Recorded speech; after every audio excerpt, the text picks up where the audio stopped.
deuxième question, c'était pour la cherté de la vie. On sait que c'est mondial.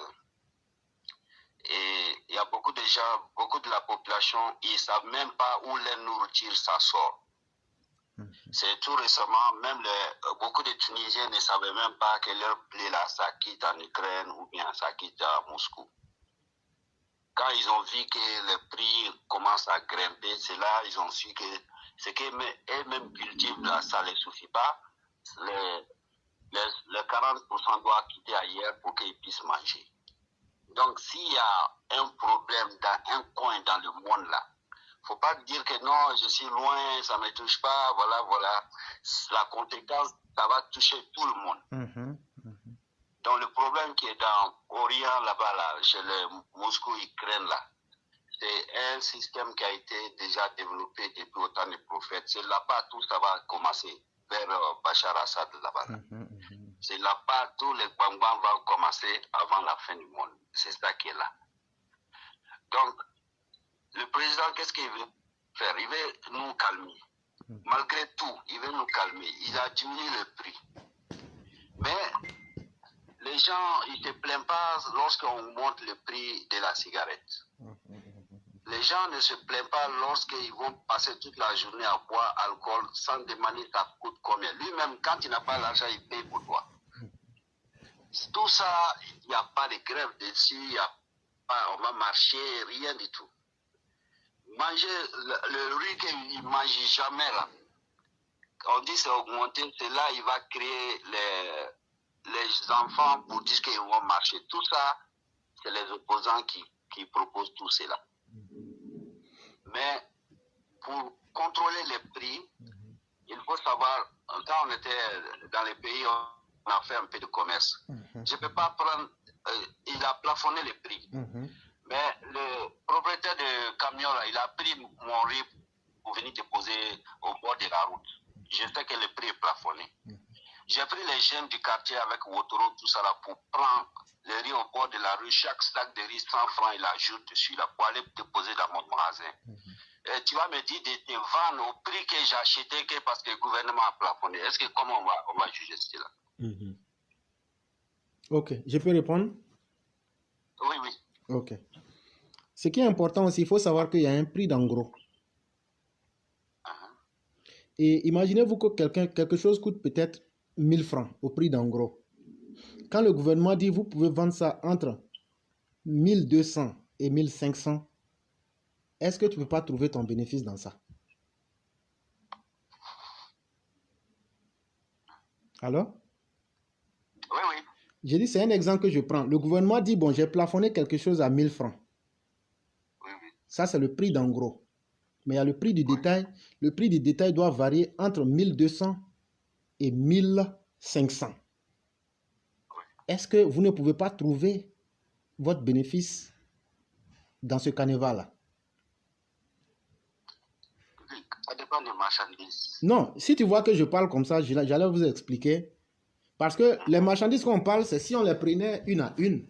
Mais quand c'est en très grande quantité, comme ceux qui le font, de façon globale, là, vous discutez aussi le prix du transport.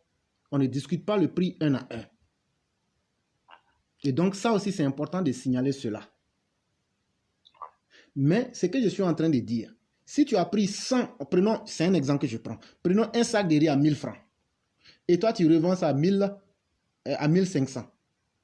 Si tu as pris 10 sacs, ça te fait 10 000. Et donc, si tu revends à 1500, tu auras 15 000.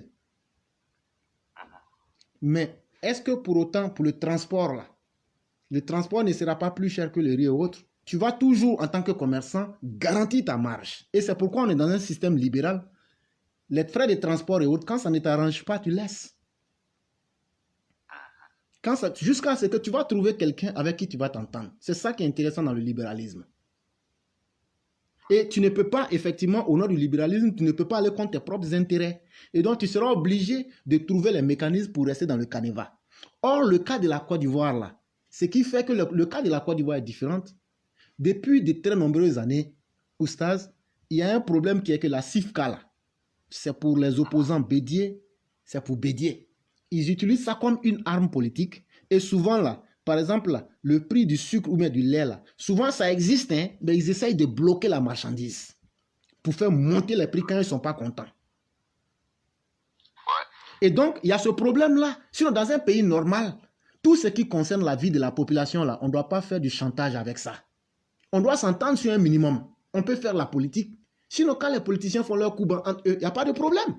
Mais quand on prend le riz qui est importé par la famille Bédier et qu'on augmente les prix ou bien on bloque, ça c'est d'abord au niveau des politiciens. Quand on utilise les produits de première nécessité comme une arme politique, ça fait que la situation ivoirienne n'est pas comme dans un pays normal, comme vous voulez le dire. Et la deuxième chose, en majorité, il y a une pratique que nous-mêmes les populations on fait, qui est un grand défaut. On ne sait pas que tout est lié. Moi, je suis enseignant.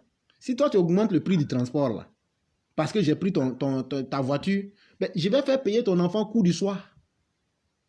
Et toi aussi, la femme qui vend les galettes, là, elle va augmenter ses galettes. Et le médecin aussi va augmenter son prix. Ainsi de suite. La population même a développé une mauvaise habitude. Une fois qu'on dit que quelque chose a augmenté là, les populations ont compris que quand c'est comme ça là, il faut mettre la pression sur la population. Mais si toi tu as envie de manger, est-ce que ton problème là c'est de savoir le prix qu'on va te dire? À la fin de la journée là, la faim va te faire payer.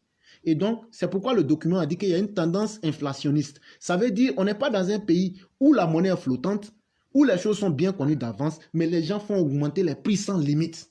Et même quand on diminue là, les gens ne veulent pas diminuer. Voilà le problème en Côte d'Ivoire. Non seulement... Il montre même. Ça trouve qu'il avait ça même avant qu'on dise que c'est augmenté. Voilà. Et donc, ça c'est qui? Est-ce que c'est le gouvernement? Est-ce que c'est les opposants? Ce sont nous-mêmes la population qui faisons ça. Et donc, c'est contre tout ça qu'il faut lutter. Et ça fait que le problème ivoirien sort d'un cadre d'un pays normal. Il y a la politique dedans. Il y a le mauvais comportement des populations dedans qui ont oublié l'aspect humain des choses. On n'a plus pitié les uns des autres.